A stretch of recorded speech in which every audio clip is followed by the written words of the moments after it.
Today's video was meant to be about why betrayal as a theme is central to Bridgerton across its seasons and the fundamental role it plays in the growth of its characters. And even though I did start filming it, I ended up changing my mind and starting this video all over again because I've still got a bee in my bonnet about Bridgerton season 3 and why certain changes made to the show make absolutely zero sense to me, especially without these exact changes didn't help the characters truly shine in their season. Yes, people, I'm still focused on Penelope Featherington and what could have been if only Bridgerton had kept to the order of the books and made Pauline's season the fourth one.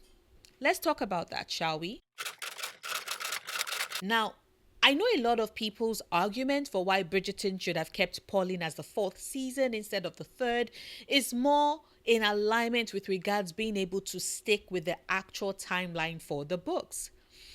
And whilst I do agree with that thought and sentiment, I'm also looking at it more from the perspective of the show as a whole, which means that what I'm taking into consideration are both show only changes and everything that was kept from the books. What do I mean by that? Let's start with the big one. Part of the big conflict between Colin and Penelope after they got together was tied to Colin's insistence that Pen should give up her work as Lady Whistledown after the Queen, or in the books, Lady Danbury, escalated things in order to uncover her identity. Colin was coming at it from a place of concern, both in the books and in the show. Although, as with a lot of the changes that were made in the show that didn't make a lick of sense to me, they didn't really dive into the psyche and his actual fear of how everything could potentially blow up in her face should her identity be revealed. But either way, both book Colin and show Colin were in alignment with the demand that Pen give up her work as Lady Whistledown and put down the column forever. Now, in the show, Pen outrightly tells Colin that she can't, because it's only through her identity as Lady Whistledown that she has a voice that others pay attention to and don't ignore, and that matters to her. Her work as Lady Whistledown is a chance for her to speak, to put her abilities and skills as an observer and writer to paper. Like she tells Colin, it's her life's work and she does not want to give that up, which is very valid and had me cheering when we got to the scene because yes, go Penelope. But at the same time, a voice at the back of my head reminded me that Pen's column went into production right at the start of the first season, which is in alignment with what we got in the books. She starts writing her columns right from the very first book because clearly that was when she was introduced to society, which meant that prior to then, she didn't have the access to the spaces on a nightly basis as she did when she finally was presented to the Queen and now had the opportunity to observe and write about what she saw and heard and gleaned.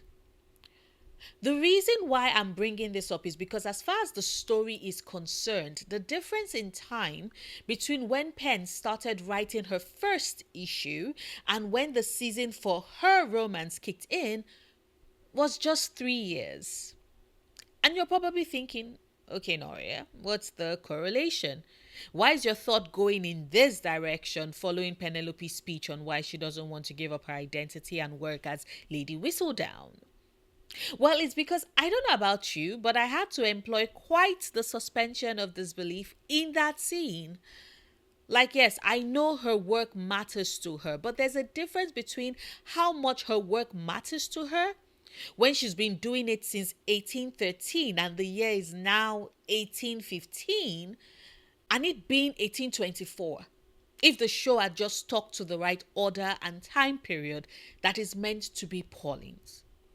Because there's a difference for me as far as the stakes are concerned between asking Penelope Featherington to give up a column that she's poured her heart and soul into for the last 11 years, as we got with the books, if they had just followed through on that and made Pauline season the fourth one, instead of having it take place in the timeline that is meant for benefits, and Penelope being asked to give up a column that she's had for 2 years.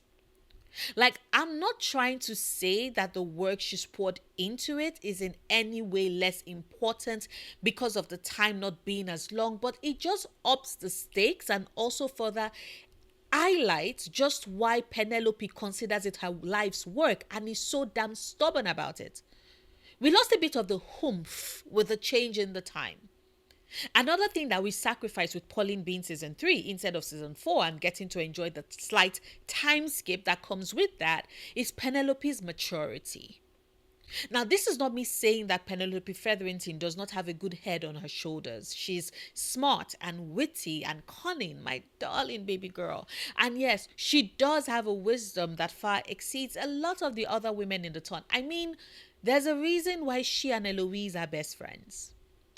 But there's something about the time skip of having Pauline's season be the fourth one and taking place in 1824 that contributes to what the rest of the ton considers a drastic change. A major premise of Pauline's season was Penelope actively deciding that she didn't want to be an old maid anymore, stuck with caring for her mother and living with her sisters and their husbands, and that is the impetus she needs to overhaul her entire wardrobe, change her hair, and move from being Penelope Featherington, the wallflower, to Penelope Featherington, the bombshell. And what I do think the showrunners and writers ignored by swapping Pauline's season for Benefi's and vice versa is that they ignore how Pen being an old maid, not a fear of it, but actually being one. Remember, people, in the book, she's been out in society for 11 seasons before she snagged the ton's darling Colin Bridgerton.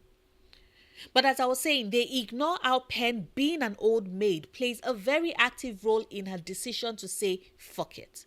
At that point, she had zero prospects and had been written off by everyone and decided that she wanted a complete overhaul. It kind of hits way different with them having it to be her having that match 2 seasons after her debut. Once again, it removes a lot of the stakes and also ignores how Pen's decision is driven as well by her having come around to the realization that she's rich, she's much older now, and few people have that much control of her matters with her having stayed unmarried for so long. And so she's able to have that confidence to make that drastic a change. Like I said, we kind of missed that bit of spice with the choice that was made to have her season be season 3. And then there's the fact that having Polin be the 3rd season meant that we didn't really have enough room to give to the distance that grows between Penelope and Colin as a result of his boasting to the gentlemen of the town that he would never court Pen. In the book, sure, we get the I will never court Pen scene in Romancing Mr. Bridgerton, which is the Polin book, but that was back in the year 1817, so shortly after the event of Benedict getting with Sophie. And of course, the circumstances are vastly different. Colin says he has no plans on marrying Pen to his brothers instead of the gentlemen of the town, and it was out of frustration at his mother's matchmaking attempts. Penelope overhears. Anthony, Benedict, and Colin know that she's heard them. Pen tells Colin that she has no desire to marry him either. Colin is ashamed. Anthony walks her home. And then we fast forward to 1824, 7 years after the fact, and it's time for Colin to eat his words. And of course, his friendship with Pen has further settled into that space where she really has given up all hope on him and is actively chasing her own happiness, which is when the switch turns on for him. There's something about that passage of time where, in addition to Penelope becoming way more mature, it's also meant that her relationship with Colin had cooled into this familiarity. That is why she can ask him for a kiss and not think anything of it, but just sees it as a chance for her to get the kiss from the man she's always loved, that she's ready to accept what will never be and settle for what is manageable for her now that she's an old maid. I think that the show directly skipping over that slight cooling that we're meant to have over the years, does do Polin a disservice in the adaptation. And finally, there's the fact that swapping the seasons around meant that my hope about Sophie's matters being the start of Pen's Lady Whistledown redemption arc went up in smoke. Because at the end of season 2, Eloise discovers the truth and is angry at Penn because of just how much hurt she's caused and the fact that she kept things from her. This doesn't happen in the books. Like, sure, Eloise learns the truth, but the circumstances and her reaction are widely different. And it's this difference that I think would have been served better if only season 4 had been Pauline's season instead. The synchronicity of Penn gets together with Colin and then immediately shortly afterwards, Eloise gets hers. Like, picture this. We maintain the timeline from the books. Benedict's season is the 3rd instead. Eloise is still pissed at Penelope. Penn tries to explain to her the good that she does with her column, but all Eloise can see is what Penn wrote about her, about Marina, and she is not convinced. Then we get the issue with Sophie, and just as with the book, Lady Whistledown is able to save the day by revealing the necessary information needed to make things somewhat seamless for Benedict and Sophie. And that officially kickstarts Penn's Lady Whistledown's redemption arc with Eloise and the start of her slowly being able to mend said relationship with Eloise. I don't know about you, but I personally think it would have worked better if things had played out that way. Lady Whistledown as always plays a prominent role, but this time around, it's a role that helps someone that Eloise knows and that the Bridgertons are fond of. And that would be the slow start of Eloise's come around. The thing about standalone novels in a series, especially in a romance series like Bridgerton, is that yes, often we can read them in any order to dive straight into the world of the story, and that usually works. But the thing about needing to read them in order is because the story flows better.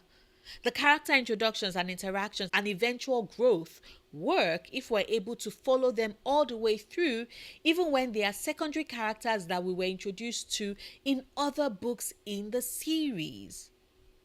That's kind of how I see Polin, and why I definitely belong in the camp of people who think that having Polin be season 3 instead of season 4 as we expected was a bad idea.